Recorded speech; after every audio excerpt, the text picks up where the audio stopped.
Hi, this is Penny Hallgren from quiltblocklibrary.com. In today's demonstration, you'll see how to sew together a pumpkin quilt block just in time for Halloween.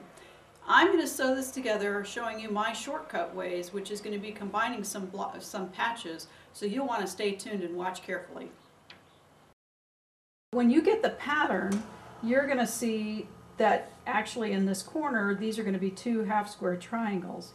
What I've done is cut them so that this is a square, this is a half square triangle, and I'm going to sew it on top of the square.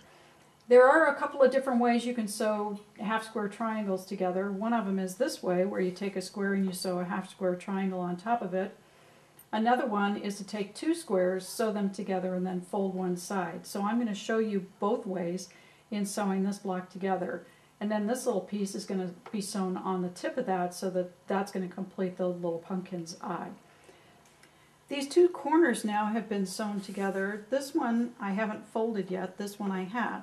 So you can see I just lined up the half square triangle. I sewed the seams so that it would go from corner to corner on the square. And now all I have to do is open this up. The next thing I'm going to do is sew these two together. Now I've got these two triangles sewn together, so I'm just going to open them up, and I can finger press this so that the seam goes underneath the black side, and I'll just fold this down, and then we'll have all three patches finished at the bottom of the pumpkin.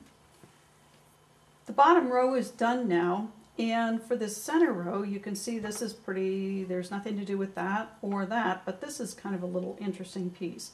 Now what I want to do, because this needs to go here, I want to sew it on, but obviously I can't sew it this way. I'm going to have to sew it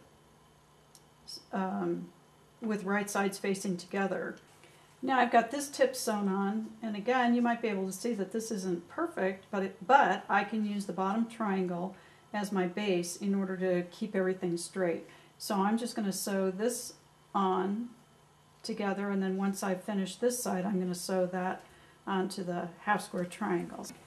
Now we just have the little complications in the top row. So the first thing I'm going to do is I'm going to take this little piece, this part of his eye, and I'm going to just kind of put it aside.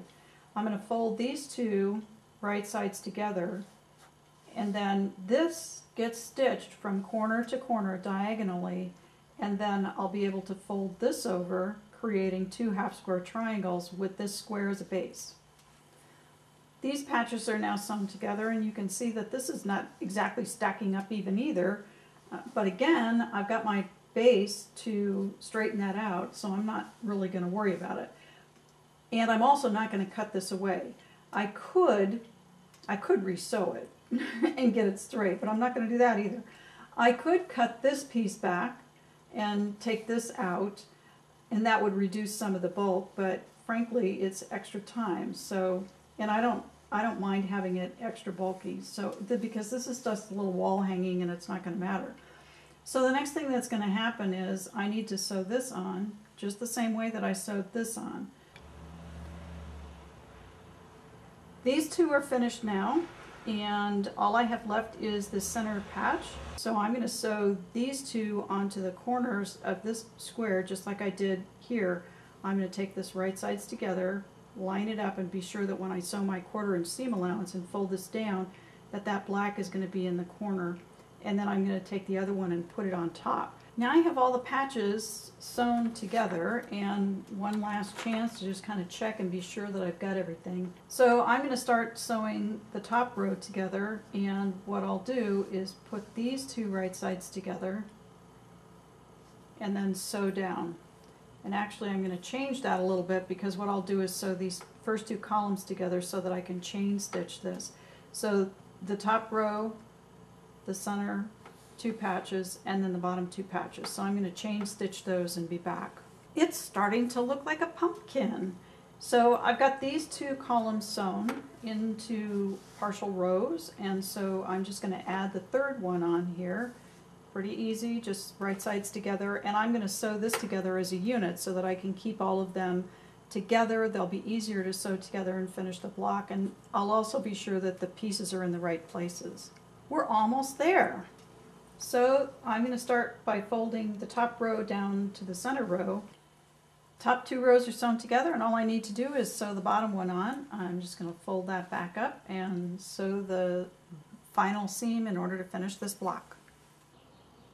Our pumpkin block is all finished now and ready to sew into a quilt or create your own wall hanging. If you're already on our site, you can just scroll down and get the free download of the block, as well as the instructions to sew it together the way I did using my shortcuts. If you're not, run on over to www.quiltblocklibrary.com and get your free download of this pattern along with the instructions.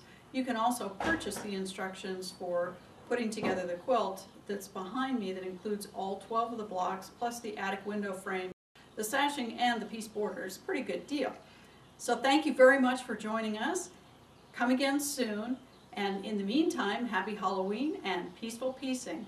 This is Penny Hallgren from quiltblocklibrary.com signing off.